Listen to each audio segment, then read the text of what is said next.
Последниот збор ќе го имаат земјите членки на Европскиот совет. Дали Македонија и Албанија ќе продолжат заедно на патот на интеграциите.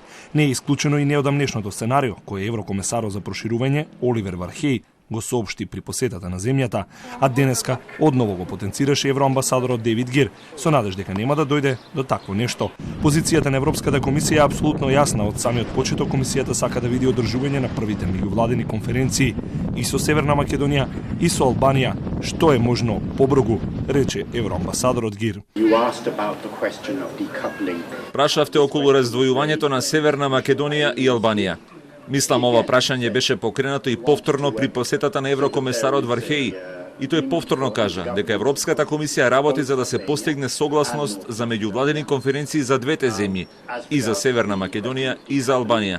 Меѓутоа се уште не сме стигнати до таму.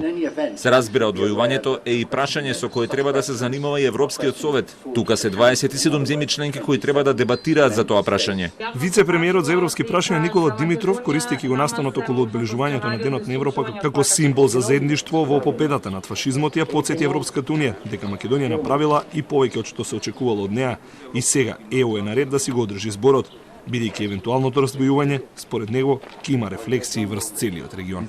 Нашата битка денес е всушност битка и на Европа самата со себе.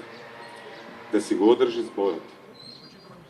Крајно време е да ги почнеме заслужените преговори за членство. И така ќе бидеме заеднички победници.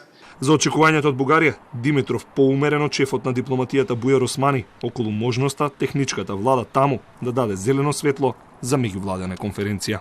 Одлуките што ќе се прекршат околу нас ќе имаат рефлексија врз целиот регион на Западен Балкан. Наше е да најдеме начин, согласно европските принципи, да излеземе на некој начин од овој многу штетен ќорсока година.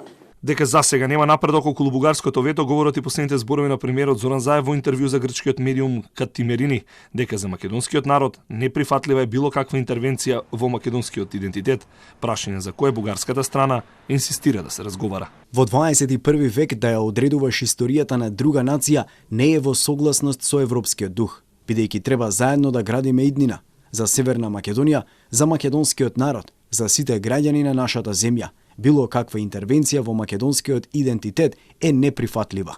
Премиерот Зоран Заев понеделник оди во Брисел. Ќе се сретне со претседателката на Европската комисија Урсула фон дер Лајен, а оваа тема секако ќе биде ставена на маса.